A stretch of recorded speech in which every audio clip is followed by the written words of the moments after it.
వైసీపీలో ఏదైనా తప్పులు జరిగితే వాటిలన్నింటినీ కూడా చిట్టా తయారు చేసి డైరెక్ట్గా కేంద్రానికే పంపించి ఇబ్బందులకు గురి చేసే విధంగా చర్యలు ఏమైనా తీసుకోవడానికి కొత్త వ్యూహాన్ని ఏమైనా పన్నారా ఏంటి?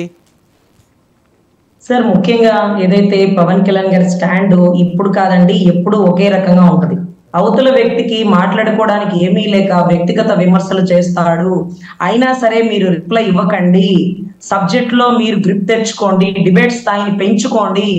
వాడికి ఇక ఏరే ఆప్షన్ లేక నా పెళ్లిళ్ళ గురించి మాట్లాడతాడు. మీరు మాత్రం ఎవరు మాట్లాడారో వారి శాఖల గురించి మాట్లాడండి, వాళ్ళ పనుల గురించి వాళ్ళ పనితీరు గురించి మాట్లాడండి. అది అస్త్రానికి ప్రత్యస్త్రం అనేవాడండి.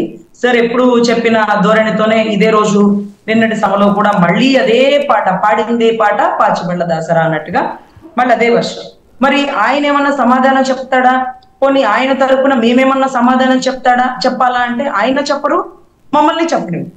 అప్పుడు స్టాండ్ ఏంటి? ఆయన అసలు ఏం చేశాడు? అసలు నన్ను మాట్లాడే స్థాయి ఉందా? నువ్వెంత, నీ బతుకెంత జగన్ అని అన్నప్పుడే ఆ స్థాయి పోయిందండి. నీ గురించి నాకు మొత్తం తెలుసు జగన్ అన్నప్పుడే ఆయన స్థాయి పోయిందండి. జగన్ ఇక నువ్వు గద్దె దిగిపోతున్నావు గుర్తు తెచ్చుకో, ఆయన స్థాయి పోయిందండి. వచ్చేది టీడీపీ జనసేన కూటమితో ప్రభుత్వం, ఆయన స్థాయి వెళ్ళిపోయిందండి. ఇంకా కూడా ఆయన అక్రమాలు దౌర్జన్యాల గురించి ఏదైతే మోడీ గారికి లెటర్ రూపంలో రాశారో అది మనందరికీ తెలిసిందే. నా గురించి మాట్లాడారండి, నా భార్యల గురించి మాట్లాడారండి, నా పార్టీ శ్రేణుల గురించి మాట్లాడారండి. ఇవి గొప్ప గొప్ప వాళ్ళు చిన్న చిన్న సమస్యల్ని పట్టించుకోరండి. తోలు మందంగా ఉన్నవాడే రాజకీయంలో ఎదుగుతాడు, రాజకీయ నాయకుడిగా కాగలుగుతాడు.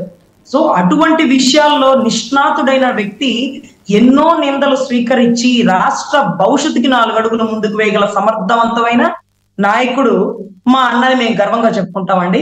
అదే రకంగా నిన్నటి రోజు రాసిన లెటర్ లో పర్సనల్ ఏమి ఉండదండి. మొత్తం ఏదైతే రాష్ట్ర భవిష్యత్తు గురించి, స్కీముల గురించి, స్కాముల గురించి, నొక్కే తొక్కలో బటన్స్ గురించి మాత్రమే లెటర్స్ రాయడం జరిగిందండి. సో అంతకు మించి ఆయన మాట్లాడు, రోజా గురించి మాట్లాడే మా అమ్మల్ని అరుస్తారండి. నీకెందుకు రోజా గురించి మాట్లాడుతావు, పర్యాటక శాఖ గురించి మాట్లాడుకోవడానికి నీకేం సబ్జెక్ట్ తెలీదా అంటూ ప్రతి ఒక్కరిని నిందిస్తారు. సో అన్న మిమ్మల్ని నన్ను అంటది, దానికి వేరే ఆప్షన్ లేదు అంటది. మీరేం చేయాలా? మీరు సమాధానం చెప్తారా?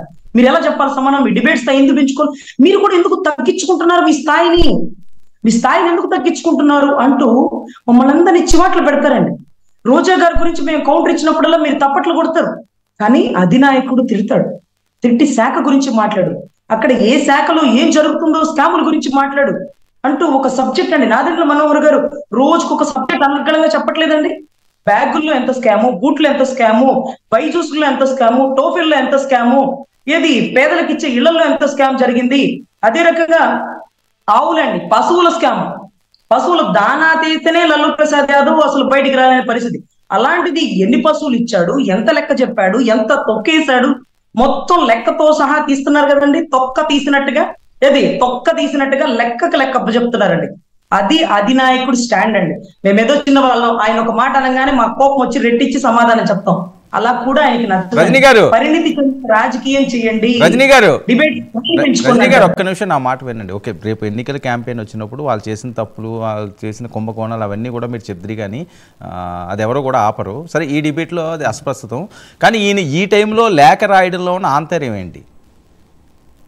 లేఖ రాయడంలో ఉన్న ఆంతర్యం, బీజేపీ కలిసి వెళ్తుందా, బీజేపీ విడివిడిగా వస్తుందా, బీజేపీ పవన్ కళ్యాణ్ గారితో కూడి ఉంటుందా, లేకపోతే ఈయన రాసిన లెటర్ కి బీజేపీ రిప్లై ఇస్తుందా అన్న మూమెంట్ లో నరేంద్ర మోడీ గారు లాంటి వారే నా వెనకాల పవన్ జీ ఉన్నారని చెప్పింది మరొకసారి నిరూపిస్తూ ఒక లెటర్ రాశారండి. ఆ లెటర్